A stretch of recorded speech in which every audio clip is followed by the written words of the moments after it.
इन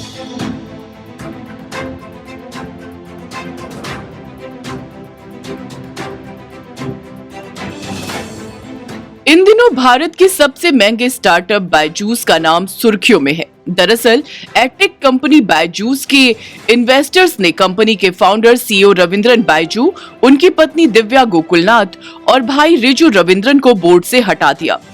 media reports के मुताबिक शुक्रवार 23 फरवरी को एक्स्ट्रा ऑर्डिनरी जनरल मीटिंग में ये फैसला किया गया। मनी कंट्रोल के सूत्रों के मुताबिक प्रोसेस जनरल अटलांटिक और पीक एक्सवी जैसे कई ब्लू चिप इन्वेस्टर्स ने ईजीएम में रविंद्रन और उनकी फैमिली को हटाने के लिए वोट किया। लगभग 60% शेयर होल्डिंग वाले निवेशकों ने कंपनी में लीडरशिप और गवर्नेंस में बदलाव के प्रस्तावों को पारित करने के पक्ष में वोट किया। वहीं रविंद्रन और उनकी फैमिली ने ईजीएम और वोटिंग को अवैध बताया। रविंद्रन और उनकी फैमिली इस मीटिंग में शामिल भी नहीं हुए थे। बायजूस भारत का सबसे कीमती स्टार्टअप हुआ करता था। बमुश्किल 1.5 साल पहले इसका वैल्यूएशन 22 अरब डॉलर था, यानी 1,80,000 करोड़ रुपए थी इसकी कीमत। लेकिन उसी स्टार्टअप का हाल ऐसा हो गया कि पिछले दिनों वो अमेरिका में अपने लगभग 10,000 करोड़ रुपए के कर्ज की किश्त समय पर नहीं चुका पाया। भारत में ऑनलाइन एजुकेशन के आकाश पर छा जाने वाला और घर घर में अपना नाम पहुंचा चुका है ये स्टार्टअप बायजूस। बायजू रविंद्रन की ये एडुटेक स्टार्टअप बहुत ही मुश्किलों से घिर चुका है। वैल्यूएशन अपने शिखर से गिरकर 1/4 के करीब आ चुका है। अधिकारी इस्तीफा दे रहे हैं, कर्मचारियों की छटनी हो रही है, कर्ज देने वालों ने मुकदमे कर दिए हैं, यहाँ तक कि अब तो ईडी जैसी सरकारी एजेंसियों ने जांच भी शुरू कर दी है। कन्नूर के सरकारी इंजीनियरिंग कॉलेज से बीटेक करने वाले बायजू रविंद्रन ने शुरुआत की थी दोस्तों और स्टूडेंट्स को ट्यूशन पढ़ाने से। 2011 में बायजूस की parent company think and learn की शुरुआत हुई। 2015 में कंपनी का बायजूस ऐप आया। देश में इंटरनेट की लहर पर सवार होकर बायजूस ने तेजी की राह पकड़ी। फिर आया कोविड का दौर। स्कूल बंद हुए तो स्क्रीन पर पढ़ाई का माहौल बना। बायजूस की रफ्तार और तेज हो गई। इसी दौरान बायजूस ने कई अधिग्रहण किए।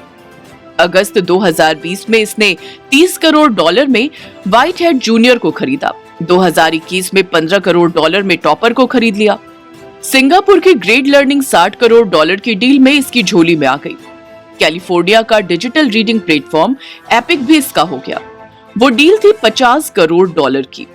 इस डील स्ट्रीट पर बायजूस का सबसे बड़ा धमाका था आकाश को खरीदने का। आज से 2 साल पहले भारत की जानी पहचानी ऑफलाइन कोचिंग कंपनी आकाश एजुकेशनल सर्विस लिमिटेड को बायजूस ने 1 अरब डॉलर में खरीदा था। ऐसे सौदों में मदद मिल रही थी विदेशी निवेशकों से हासिल पैसे से।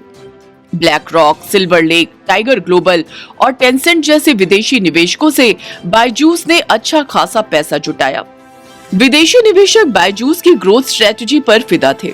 उनसे बायजूस ने कुल करीब 50,000 करोड़ रुपए जुटाए। इन फंडिंग राउंड्स में बायजूस की वैल्यूएशन बढ़ती गई। बायजूस भारत के स्टार्टअप इकोसिस्टम के पोस्टर बॉय बन गई। इसके प्रमोटर बायजू रविंद्रन को एक के बाद एक entrepreneur of the year award मिले। कंपनी ने मार्केटिंग पर धुआंधार तरीके से पैसा बहाया। शाहरुख खान जैसे बॉलीवुड के सुपरस्टार इसके ब्रांड एम्बेसडर बने। व्हाइट जूनियर के लिए इसने ऋतिक रोशन को अपने साथ जोड़ा। इंडियन क्रिकेट टीम की एक टाइटल स्पॉन्सर बनी। यहाँ तक कि फीफा वर्ल्ड कप की को स्पॉन्सरशिप भी इसने हासिल की।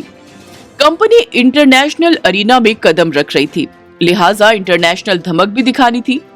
मशहूर फुटबॉलर लियोनेल मेसी को इसने अपना इंटरनेशनल ब्रांड एम्बेसडर बनाया। निवेशकों की फंडिंग और मार्केटिंग पर धुआंधार खर्च के दम पर बायजूस भारत में ऑनलाइन एजुकेशन के आकाश पर छा गई। 2022 में एक फंडिंग राउंड में इसका वैल्यूएशन 22 अरब डॉलर आंका गया। बायजू रविंद्रन और उनकी पत्नी की संपत्ति भी 3.5 अरब डॉलर से ज्यादा आंकी गई। बायजूस की ये चमक देर तक कायम नहीं रख सकी। कर्ज और फंडिंग के जरिए तूफानी रफ्तार से किए गए अधिग्रहण प्रॉफिट नहीं दे सके। बायजूस ने जो आखिरी ब्यौरा दिया है अपनी माली हालत का, वो फाइनेंशियल ईयर 2020-21 का है। दूसरी भारतीय कंपनियों का 2022-23 का ब्यौरा भी सामने आ चुका है। बायजूस ने जो जानकारी दी थी उसके मुताबिक वित्त वर्ष 2021 में उसका नेट लॉस 4,500 करोड़ रुपए से ज्यादा था। इस बीच कंपनी के कई सीनियर अधिकारियों ने इस्तीफा दे दिया। हाल में इसकी ऑडिटर डेलॉयट ने भी इसकी माली हालत पर चिंता जताते हुए काम छोड़ दिया। कहा कि कंपनी अपने फाइनेंशियल रिकॉर्ड नहीं दे रही। पिछले साल जून में बायजूस से बड़े पैमाने पर छटनी का सिलसिला शुरू हुआ। इस साल जून तक कंपनी ने करीब 4000 कर्मचारियों को हटा दिया। संकट बढ़ा तो निवेशकों ने दबाव बनाना शुरू किया। कर्ज देने वालों ने नकेल कसनी शुरू की। कंपनी विवादों में घिरी तो वैल्यूएशन नीचे आने लगा। पिछले महीने बायजूस में नीदरलैंड्स की कंपनी प्रोसेस के निवेश की खबर आई। इस फंडिंग में उसने बायजूस की कीमत लगभग 5 अरब डॉलर लगाई। कहां 22 अरब डॉलर और कहां अब 5 अरब डॉलर। इन सब के बीच बायजूस का अमेरिकी कर्जदाता के एक ग्रुप से विवाद हो गया। ये मसला कर्ज की शर्तों को लेकर था। बायजूस ने साल 2021 में 1 अरब करोड़ डॉलर का कर्ज लिया था।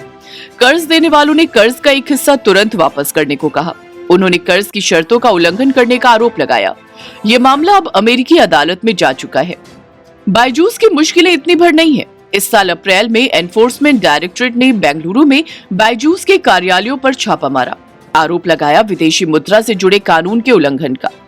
इसके बाद कंपनी के 3 इंडिपेंडेंट डायरेक्टर्स ने इस्तीफा दे दिया। बायजूस की इन मुश्किलों की कुछ खास वजहें हैं। इन्हीं वजहों में उसके लिए सबक भी छिपे हैं। कोविड वाले दौर में ऑनलाइन एजुकेशन का चलन बढ़ा। कोविड के बाद स्कूल खुले तो ऑनलाइन एजुकेशनल प्रोडक्ट्स की मांग घट गई। इससे बायजूस और इसके निवेशकों की आसमान छूती उम्मीदों को धक्का लगा। बायजूस कोविड वाले दौर की ग्रोथ पाने के लिए ज्यादा पैसा खर्च करने लगी। इसके बजाय उसे आसमानी उम्मीदों को हकीकत के करीब लाना चाहिए था। अपने प्रोडक्ट में बदले हुए माहौल के मुताबिक बदलाव करना चाहिए था। एजुकेशनल ब्रांड्स की ठोस पहचान बनने में कई दशक लग जाते हैं। ये तिमाहियों और छमाहियों में मुनाफा नापने का खेल नहीं है। ये बात सही है कि बायजूस तेजी से आगे बढ़ा और अब भी 5 अरब डॉलर से ज्यादा की कीमत के साथ ये कोई हल्की कंपनी नहीं है। जो हाय तौबा इसे लेकर मचा है वो दरअसल हवाई उम्मीदों के चलते मचा है। एक के बाद एक निवेशक पैसे लगाते रहे और हर फंडिंग राउंड में बायजूस की कीमत चढ़ती रही, लेकिन असल में ऐसा हो नहीं रहा था। निवेशक वैल्यूएशन बढ़ने का ढोल बजाकर अगले निवेशक को लुभाने की कोशिश कर रहे थे। जब तक गुब्बारा फूलता रहा सब खुश थे। पिचकना शुरू हुआ तो चिल्लाने लगे। वैल्यूएशन के इस खेल से भी बायजूस को हो सकता है कि ज्यादा मुश्किल ना होती, लेकिन वो फंस गई एक बड़ी गलती में। धुआंधार ढंग से कैश झोंकने और मुनाफा न मिलने पर भी कंपनी ने एक बड़ा विदेशी कर्ज ले लिया। 1 अरब 20 करोड़ डॉलर का ये वही अमेरिकी कर्ज है जिसका मामला अदालत में चला गया है। विदेशी लैंडर बेहद कड़ी शर्तें रखते हैं। बायजूस तो समय पर फाइनेंशियल रिकॉर्ड भी पेश नहीं कर पाई। कर्ज की शर्तों में अगर लोन को हिस्सेदारी में बदलने की बात भी होगी तो अमेरिकी लैंडर बायजूस को टेक ओवर करने का कदम भी उठा सकते हैं। बायजूस का मामला कॉर्पोरेट गवर्नेंस के स्टैंडर्ड से भी जुड़ा है। कंपनी ने निवेशकों से पैसा जुटाया तो उसे बताना चाहिए था कि उस पैसे से वो क्या कर रही है। हाल ये है कि वित्त वर्ष 2021 के बाद का उसने बही खाता ही सामने नहीं रखा है। हैरानी इस बात की है कि बड़े विदेशी निवेशक भी इस पर लंबे समय तक चुप रहे। अब बायजूस रविंद्रन कह रहे हैं कि फाइनेंशियल रिकॉर्ड्स जल्द सामने रखे जाएंगे। 2023 हुरून ग्लोबल रिच लिस्ट के मुताबिक रविंद्रन दुनिया में एजुकेशन सेक्टर के दूसरे सबसे अमीर एंटरप्रेन्योर हैं। वो और उनकी फैमिली भारतीय अरबपतियों की ग्लोबल लिस्ट में 994वें स्थान पर है। पिछले 3 वर्षों में उनकी पोजीशन 1000 से ज्यादा पायदान चढ़ी है। लेकिन बायजूस जिस तेजी से फिसल रही है उसे देखते हुए वापसी की राह बहुत मुश्किल हो सकती है। निवेशकों को तो बड़ा नुकसान हुआ ही है। हजारों कर्मचारियों की नौकरी जा चुकी है और कई दूसरों की जॉब पर तलवार लटकी दिख रही है। जिन बच्चों ने बायजूस के कोर्सेज खरीदे हैं उनको भी परेशानी हो सकती है। इस तस्वीर का असर भारत के दूसरे स्टार्टअप्स पर भी पड़ सकता है। उनके लिए पैसा जुटाना मुश्किल हो जाएगा। अगर आपको हमारा ये वीडियो पसंद आया हो तो इसे लाइक, शेयर और चैनल को सब्सक्राइब जरूर करें।